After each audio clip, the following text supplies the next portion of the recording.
Hey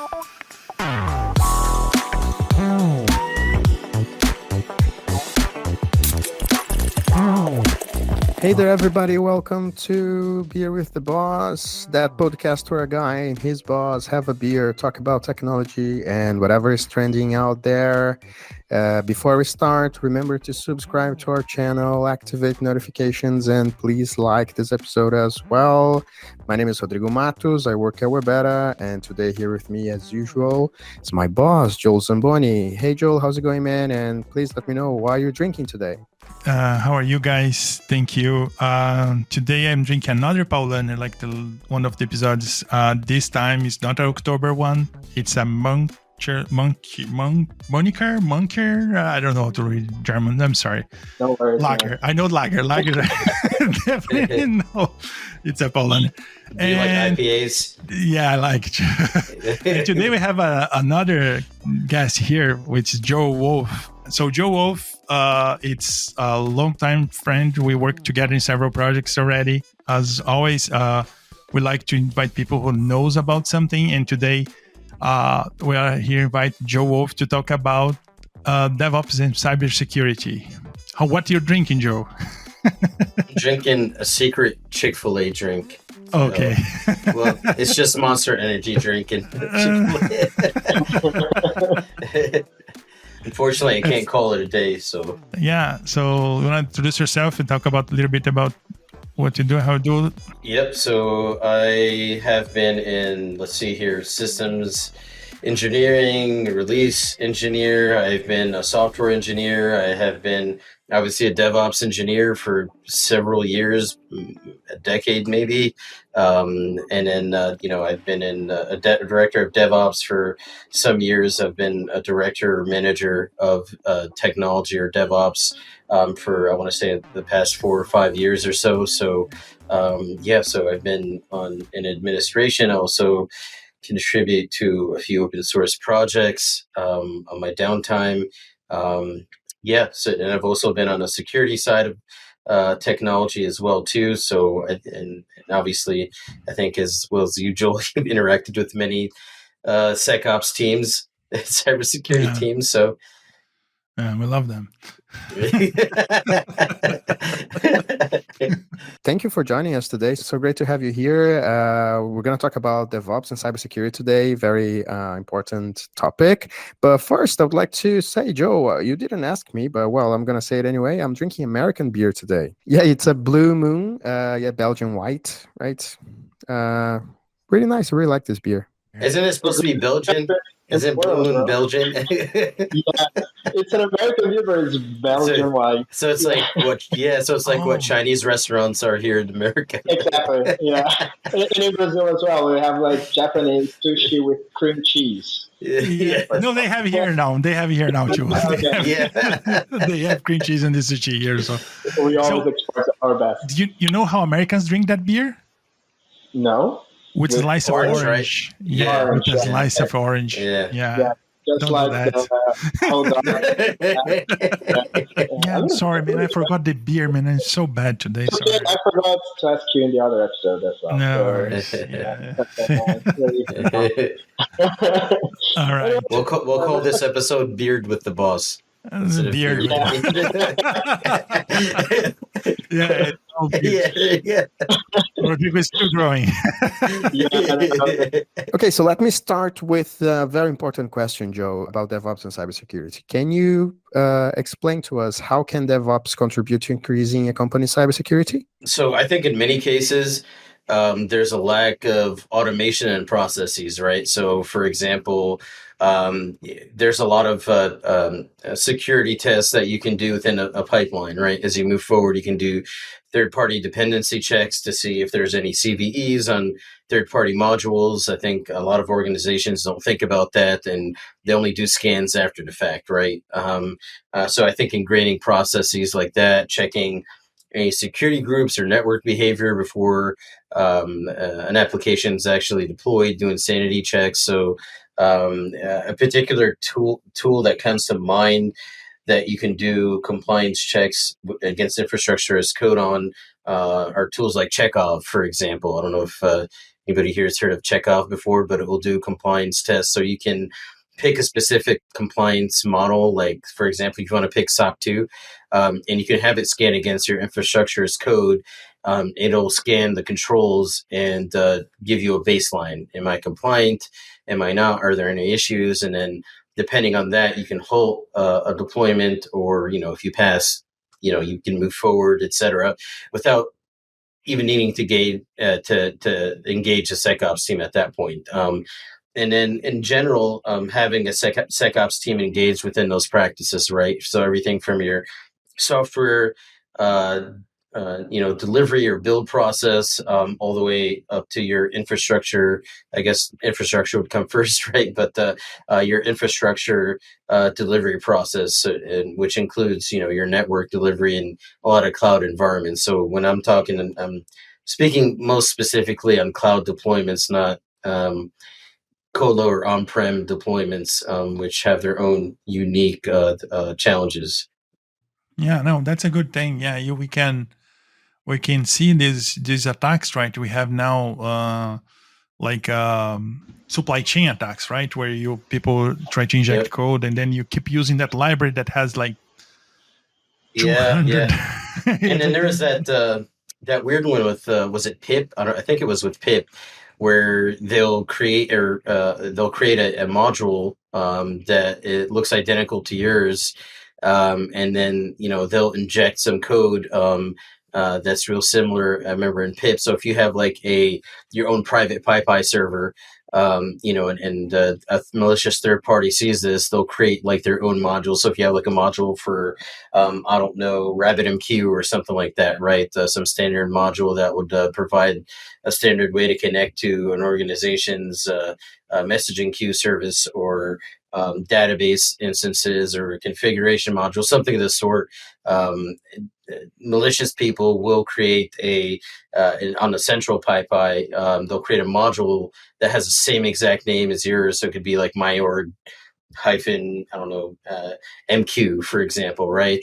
And then if you're not paying attention and you just import it from the global PyPy, you'll end up with a compromised module. So I remember that, I forgot what it was called exactly. Man, I forgot. Was it PyPy poisoning, or I don't remember. That was Joel. I think you may remember that. And then if you have a tool that can at least check on that, right? If the model is really the model that is saying that it is, and it's not some model that was caught like with the vulnerability, or someone inject code like 2 weeks ago, or a month or a year ago, and they're still using. Probably there's still people using that Java thing that they got to Minecraft, what JLog thing. Probably still people using that version and vulnerable out there. So.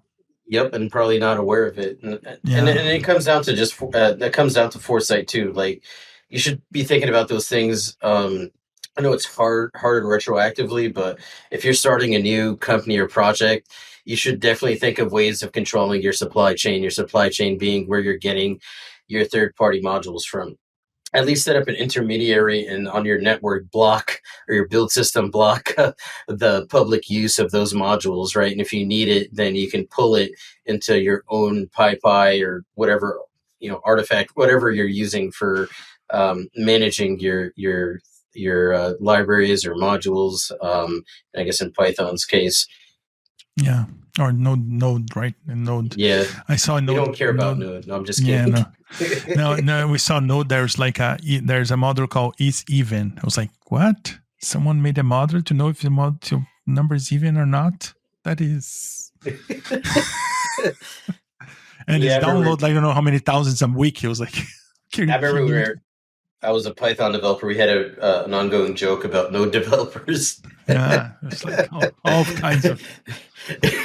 Yeah. Anyway. Well, you guys are talking about how malicious people can always find a way, or at least try to find a way of attacking you and, getting access to your data and stuff like that. But is there a way for a company to ensure that they're following cybersecurity best practices? In terms of being proactive and scanning. So there's a number of solutions out there to help with that. But I mean, there's a a lot of good guidelines to being proactive. I know a lot of companies in the DMV area like to follow the FedRAMP model just because everybody's so close to the government. I think in the DMV area, there's SOC 2 guidelines. There's a lot of different accreditations and guidelines to follow. But essentially, the best principle is TNO, or trust no one, is the best principle to follow. Right.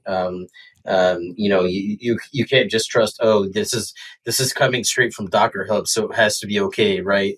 No, you can't just trust that. I remember for a while, I forgot where I was at, but we were during the whole GRE switch, JDK switch, when Oracle decided that they're no longer supporting anything past 1.8. I don't know if you remember that. Everybody's I like, remember "Oh, that. Yeah. shoot, let's just pull our images from this third party," and then I'm so glad that great things came out of that.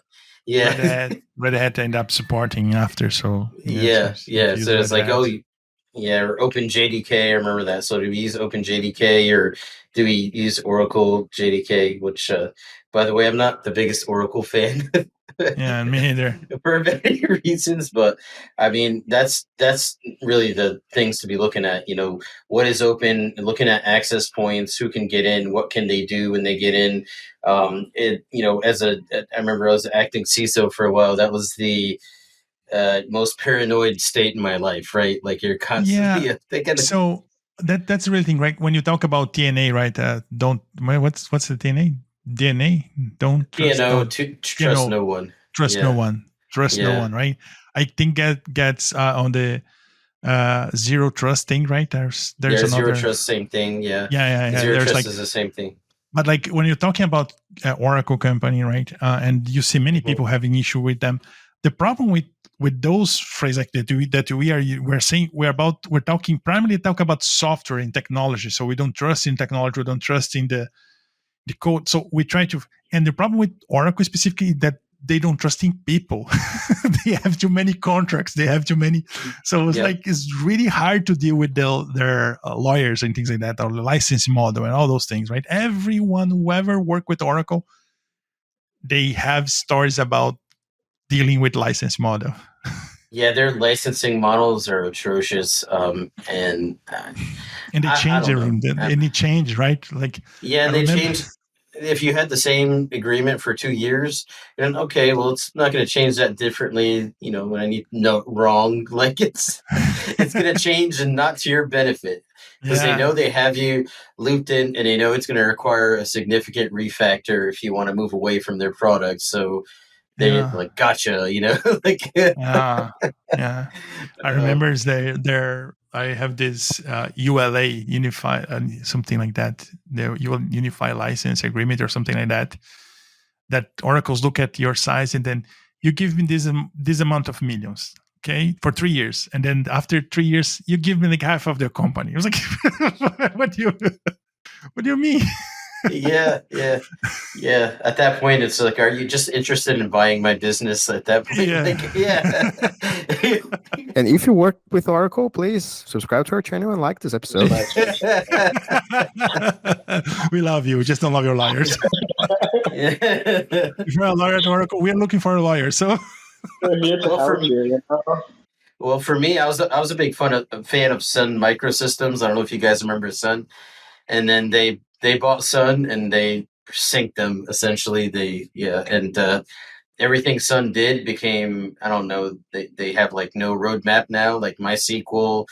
I don't know where that's going. I remember the Spark stuff was pretty cool back in the day. I don't know what's going on with Solaris anymore. I don't know if Solaris even exists. I think Open Solaris exists, but I don't think Solaris itself exists anymore. Yeah, it's also had so much technology. Like remember ZFS? ZFS is still people trying to use on Linux. It's like so good file system.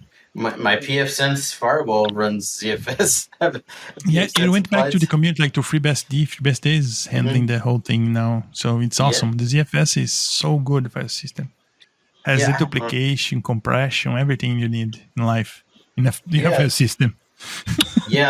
I I don't think anything else can. I remember Mac OS was supposed to support CFS. I don't know if that ever happened. Yeah, But, they give up. Probably yeah. the lawyers of Oracle came up with Yeah. some very cool Yeah, deal too. that's probably what happened. And Windows is still using NTFS. I don't understand that, honestly. Yeah. They're coming up with a new file system, and then they're just like, no, we're gonna just continue using NTFS. I don't know. Remember Windows NT Neanderthal technologies? Yeah, and it's sad because Windows is still built on that same kernel. They call it NT, new technology. It's like, this is not new. This is like 30 years old now. Yeah. This is not new. Like if it was a car, I'd have to get an NT tag for it. Like, Yeah, it's still like a man. Anyway. Yeah. So I guess back on the security front, now that we've ranted about Oracle and Microsoft and file systems. Yeah. So you mentioned SOC 2, for example, and I would like to ask you, what are the main challenges an organization will face when following these best practices, SOC 2 as an example? SOC 2 is almost a joke, in my opinion, because in my opinion, it is. In my opinion, it is. It depends on who. I guess it depends on who's giving you the accreditation, right? So, and I say this because if you get the right or wrong assessor, they'll just come by with a spreadsheet and just check. They ask you a question, they check it, and then they may not even ask you for evidence, right? So that's why I'm saying, SOC 2, it depends. And then other assessors, they'll probably ask you more stringent details, ask you for evidence. So I guess it depends at that point, right? But yeah, so yeah, because I was just crying because we just did a huge investment in doing the certification, but we started with a company. We'll charge for that. Okay, it's a good thing to have. Yeah, charge for that drop. It's a good thing to have. I mean, don't get me wrong; it's a good thing to have. It shows that the company's at least thinking about some cybersecurity, at least some security posture, right? It shows that there's thought that goes into it, and there's proactive due diligence at that point, and it's not just a scenario where we're secure, trust me. No, and the nice thing about Drata is that they have agents and automatically do the posture check every day.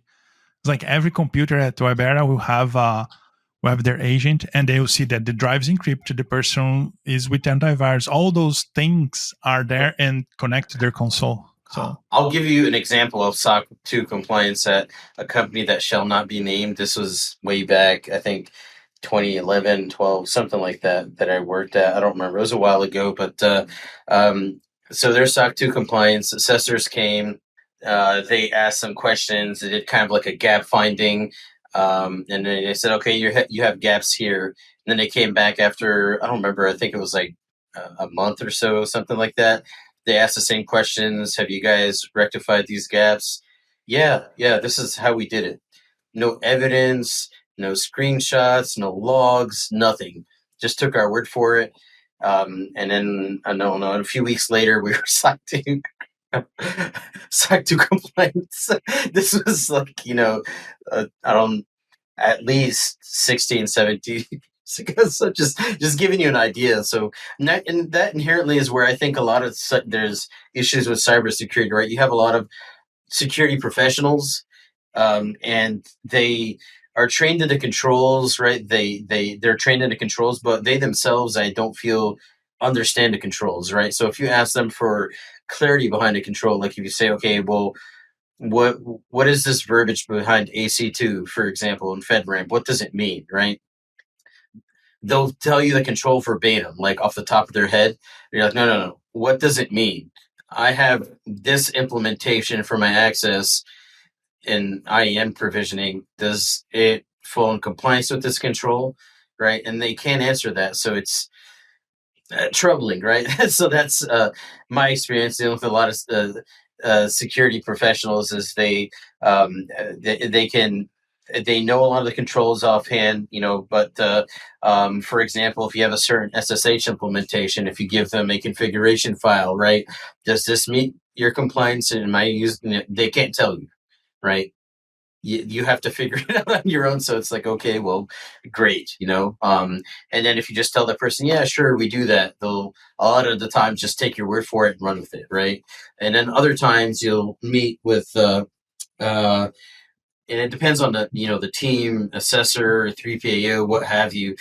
They'll have their own tools to scan an environment, and then that's different. Then they'll return back and say, okay, now you have all these gaps here. This controls a miss. This is a miss. Now you need to work up to fixing these gaps, right? I think that those kinds of assessors are different. So it really depends, but I think for the most part, I don't know, Joel, if you agree, a lot of the cybersecurity professionals that I've interacted with are not the most technically savvy, right? Like It's true, right? So I guess the problem is like it's two things, right? It's many companies they have the non-technical savvy guys on the security team, and instead of them be concerned like with the security, like with the best practice, it with auditing, with logging, with monitoring those things, they wanted to do they wanted to do the thing instead of check if it's done. I think they are learning. They try to learn if that's that technology, and they end up like doing.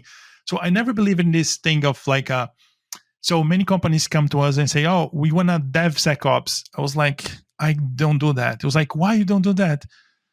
Because you don't put the cat taking care of the fish. It's like, I know that we will try sometimes to deliver the feature instead of do the security. And not because we don't wanna, it's because we'll forget. You need to have a governing body. You need to have some folks that can actively check. Like if they give you a finding saying, "Hey, we found a cross-site scripting vulnerability," you need to have a team that will check and verify when you say it's fixed, right? Yeah. And a lot of the times the security teams don't have those kinds of people. That's where I have a point of contention, right? It's like, okay, I tell you it's fixed, aren't you going to check? Right. Yeah. And then they just check it and, Yeah.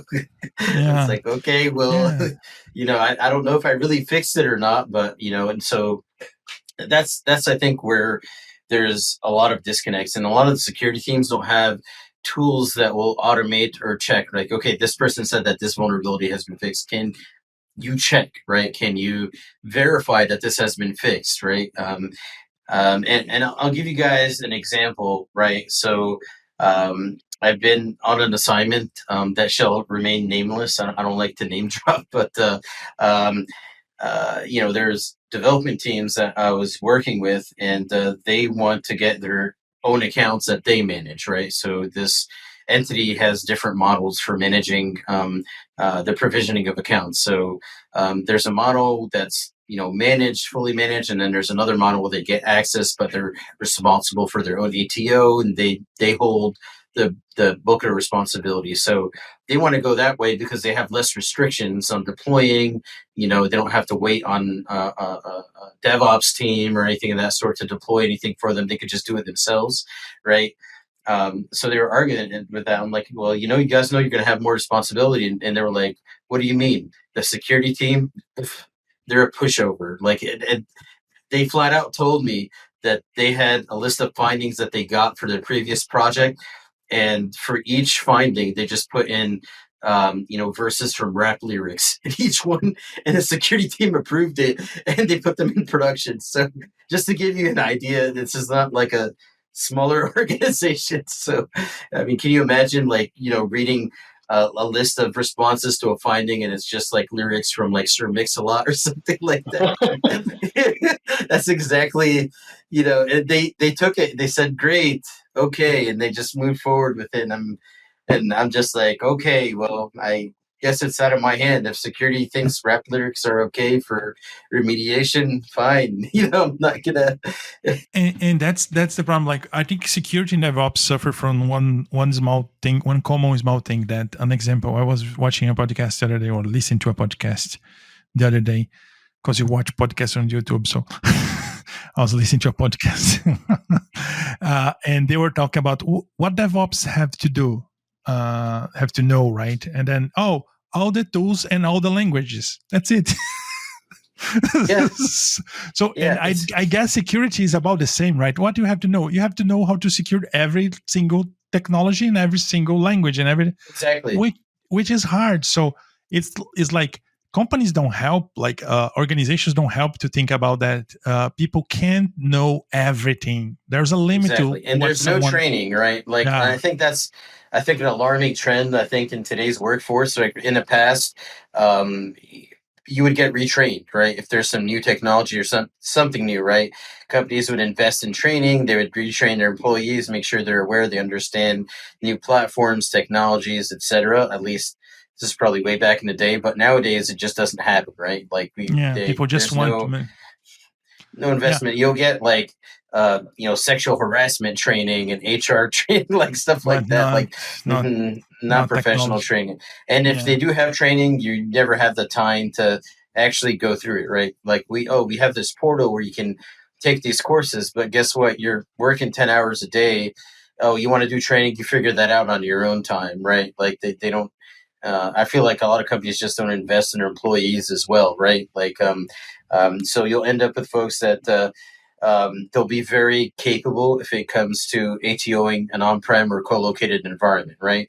Well, when it right. comes to a cloud environment, they have no idea, right? So they'll ask things like, okay, so what about your firewalls?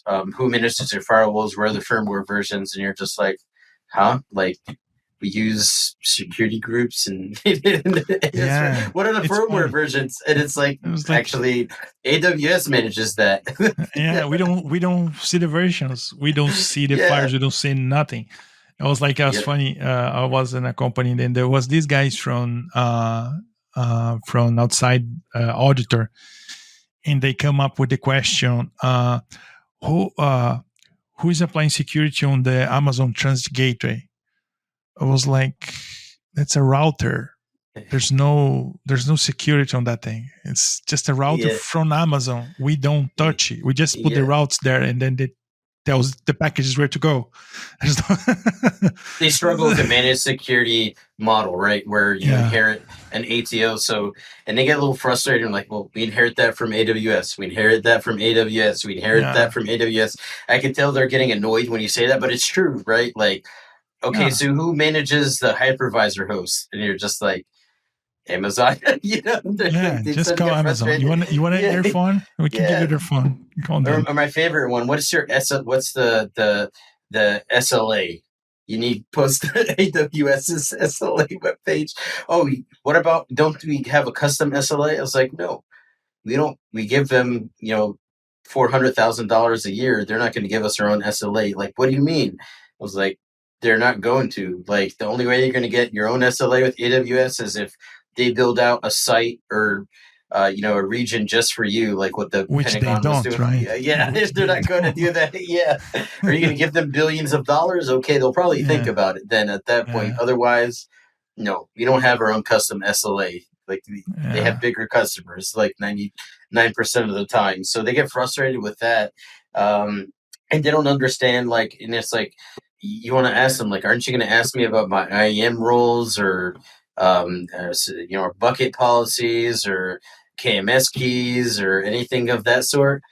Nope. And then they jump straight into like system findings, right? After you finish like all the controls, like from I'm citing FedRAMP, they didn't jump into, okay, we have these findings for patching these EC2 instances or what have you. It's like, okay, and then you patch those instances. It's like, so what? I'm secure now. I get my ETO, and yeah, you get two thumbs up. This like this is like great. Like you didn't look at IEM at all. You didn't look at KMS. You didn't look at our bucket policy practices. You didn't look at like our entire account could get compromised. But you're saying everything,'s great. Okay, yeah. So that's the frustrating part. I think there's still a huge disconnect between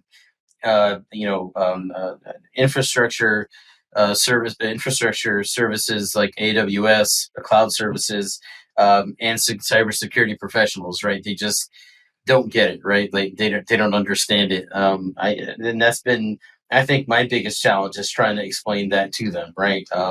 They don't understand the way AWS works, the way IAM works and interacts with everything, what a policy is, what's the difference between a policy and a rule. For example, I spent maybe 40 minutes trying to explain that to a SecOps team, and they still didn't get it. And yeah. So All right, Joe. I think we can move on because I've ranted long enough. Yeah, no worries. I think I have no more beer. Neither do I. I just want to do a last joke, Joe. We did find out, like, what the definition of DevOps, that DevOps have to know all the languages and all the technology. We find out how will be a junior DevOps. It's all the languages -5. Yeah. All right. Have you looked into Pulumi? That's going to change a lot of things. I don't know if you. It's going to change a lot of things. They're still looking at some of their parts are still written for Terraform and things like that. But yeah, we'll come out. We'll have some other solutions that way. Well, guys, I have no beer as well. Joe, again, thank you so much for joining us. It was a pleasure. I'm sure it was only the first episode you're here with us. You're more than welcome to join us again. And thank you, Joel, as well. And I'll see you next week here with another beer and another topic. And for you all who are listening to us, thanks as well. And we'll see you next week. Bye.